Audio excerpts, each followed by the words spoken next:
Welcome to Newshour. A very smart guy leading a big nuclear nation.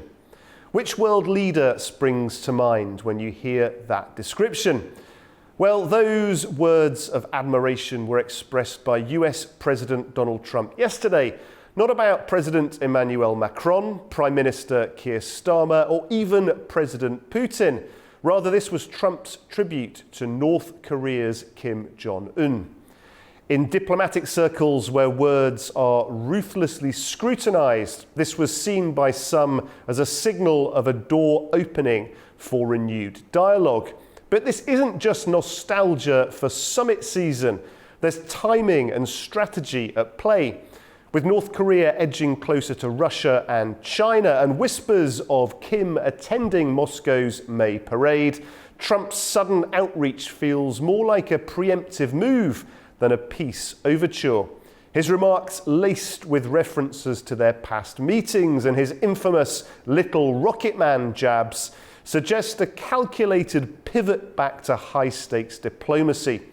Well, analysts say informal contact could be revived, possibly through the UN mission in New York. As tensions rise and alliances shift, Trump may be setting the stage for a geopolitical encore, part theatre, part strategy, with a nuclear twist. The next act, well, that could be coming sooner than anyone expected. Let's get the latest on this story now from Kate Fisher in Washington, D.C. Well, Guy, you may remember during President Trump's first term in office that he held face-to-face talks with the North Korean leader. And this leader-level diplomacy was central to his North Korea policy and a complete reversal of US policy towards this pariah nation up until that point.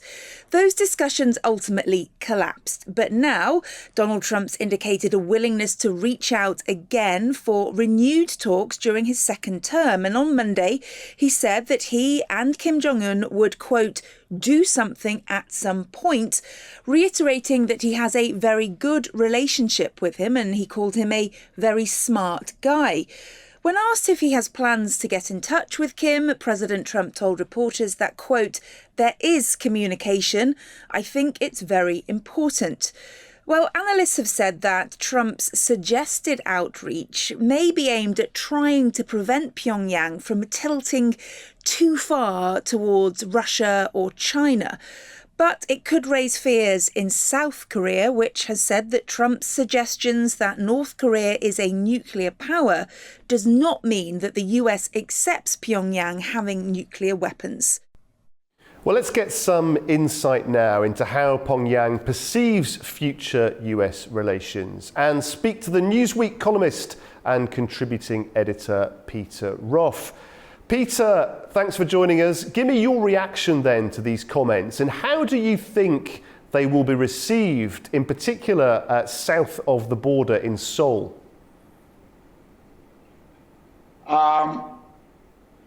Probably well. There are a large number of South Koreans that have long sought reunification with the North, who believe, I think, that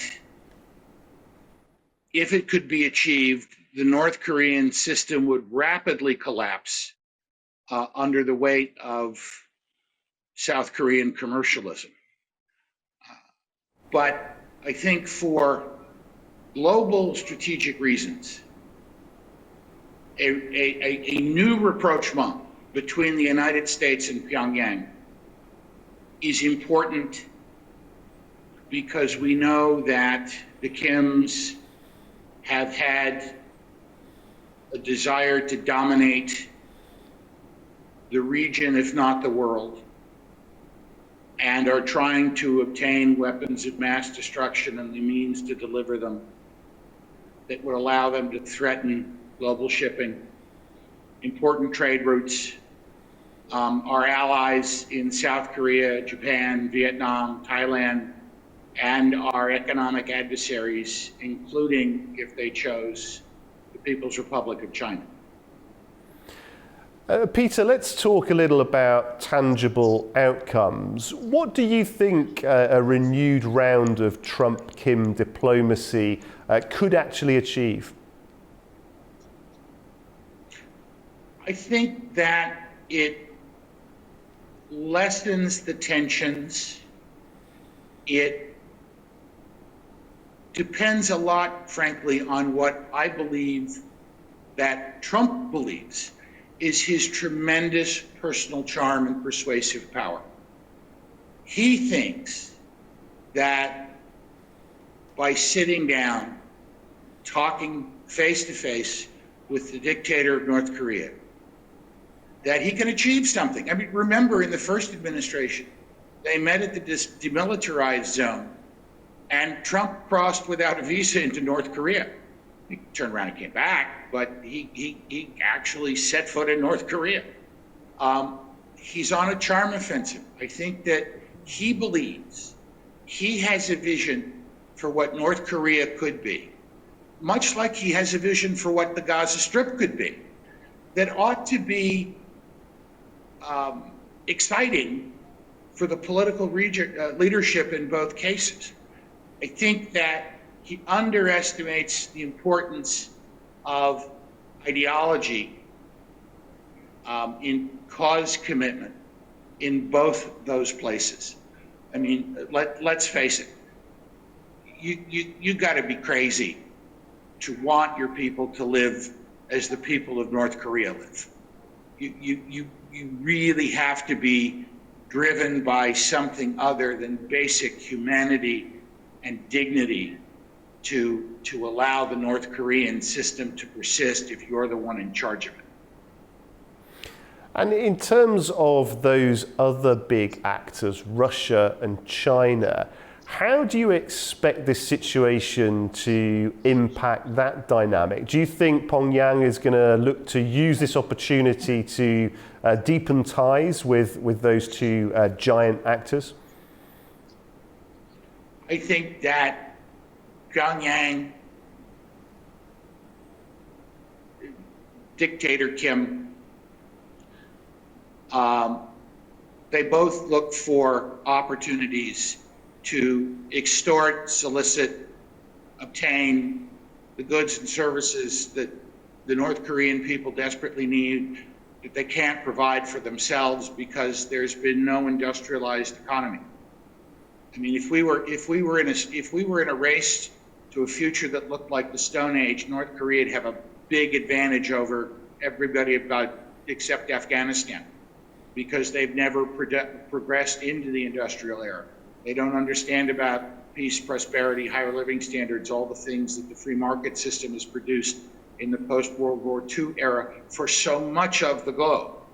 And so if Kim talking nice to Trump gets the Chinese to give them more home heating oil, or the Russians to give them grain, he's got to see that as a win-win, because he can't provide it for his own people and they can't provide it for themselves. Now, Peter, there are analysts who believe that Mr. Trump is careless with his choice of words. Equally, there are analysts who believe he's very careful with the words that he selects. Now, he called North Korea a big nuclear nation. Should we read anything into that? What's he trying to achieve? What response is he trying to elicit with that description? Well, you know, I'm on the side, let me say first, of the group that believes that he chooses his words carefully, but that he makes it look like it's casual. Because everything is a negotiation. He's always maneuvering for advantage. And if just by saying something, he can get a potential adversary or opponent or negotiating partner to do something, he'll do it, because he has to give up nothing. It costs him nothing. He just talks a certain way, and other people react in ways that are beneficial to the United States. He counts that as a win. I think that he is acknowledging that North Korea has the potential to be a nuclear nation if they're not a nuclear nation now. We're not really sure. There are credible theories that they blew up their own nuclear program while testing it, but we're not sure. But better to play to Kim's ego, his sense that he is important and that these negotiations are important, than to, belittle him as Rocket Man, as Trump used to, and make him feel, you make him feel big. He's more likely to want to meet with you, come to the table, have concessions. I mean, that's how a lot of American politicians, senators, governors, congressmen, business leaders advise people to approach Trump. Play to his, don't say things that are going to annoy him. And every once in a while, throw a compliment in his way. And perhaps it's a bigger compliment that may be necessary, but it makes Trump feel important. And if you make Trump feel important, then in your eyes, you are important to Trump. Yeah, it's very interesting, Peter. So that's obviously the strategy, or part of the strategy, north of the border. South of it, though, in Seoul, do you think there is any risk of South Korea becoming sidelined with any new round of potential diplomacy or talks? South Korea is too important to the United States geostrategically and economically as a trading partner. What South Korea has to fear isn't U.S. rapprochement with North Korea, it's retaliatory tariffs. And the South Koreans need to get serious about opening up their markets to U.S. exports. South Korean exports are big here in the United States, particularly in the auto industry and in consumer electronics. Those are two really large sectors of the economy here.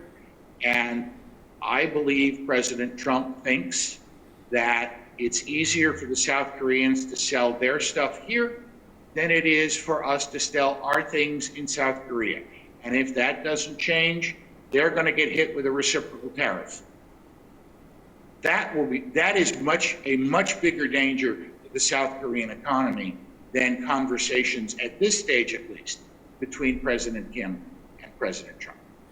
I mean, one of the other dangers that perhaps hasn't been discussed recently is this, the nuclear threat, of course, and efforts to denuclearize possibly have been put on the back burner recently. We've got Europe rearming itself. We now have more of a multipolar style of diplomacy rather than multilateral approaches.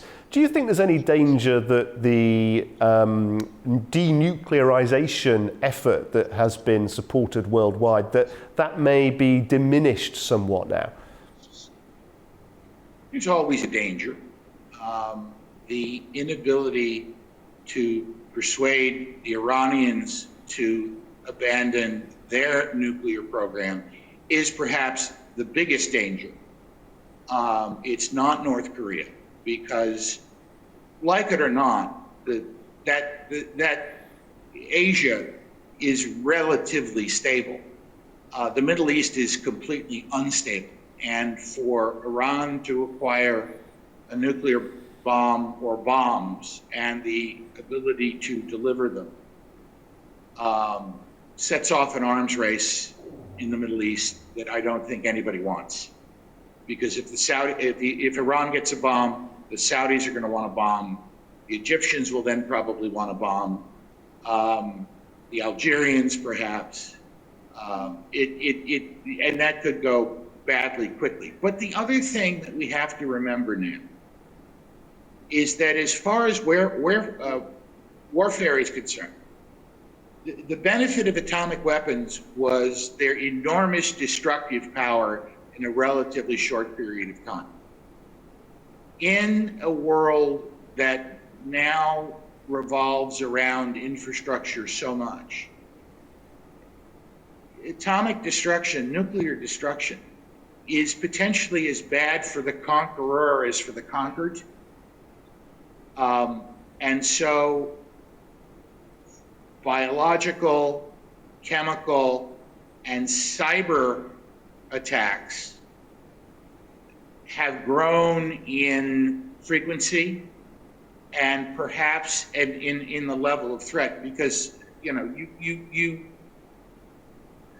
need a country to build. This is oversimplification, but you need a country to build a nuclear missile. Okay, you can buy it, I suppose. There are a lot of controls on them, but you need a country to build a nuclear missile. Some undergraduate student in his mother's basement with the right internet connection and some smarts and luck can take out huge portions of the commercial operations of an international company or a bank or an electric grid or a flood control system or a hospital, access medical records, access personal records.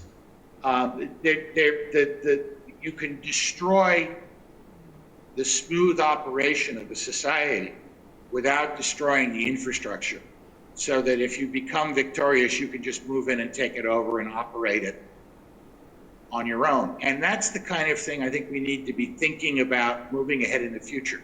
Because there used to be a slogan in the 60s and 70s that nobody wins in a nuclear war.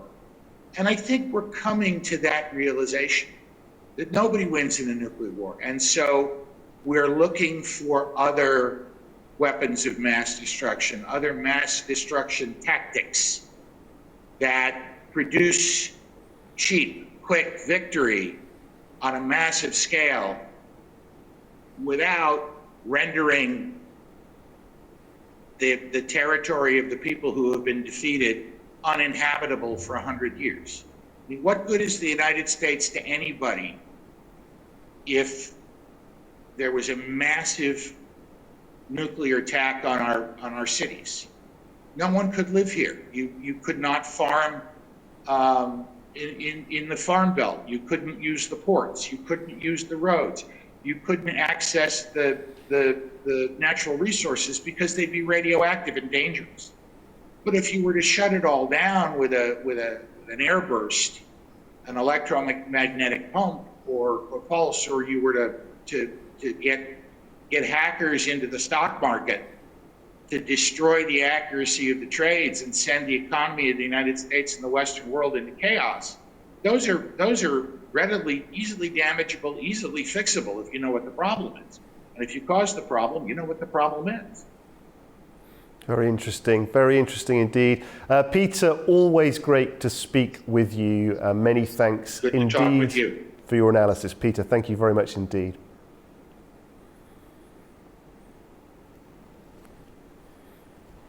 Well, that is all we have time for on this edition of NewsHour. Please do stay with us on A News for plenty more news and analysis. And from all of us here in Baku, thank you for watching.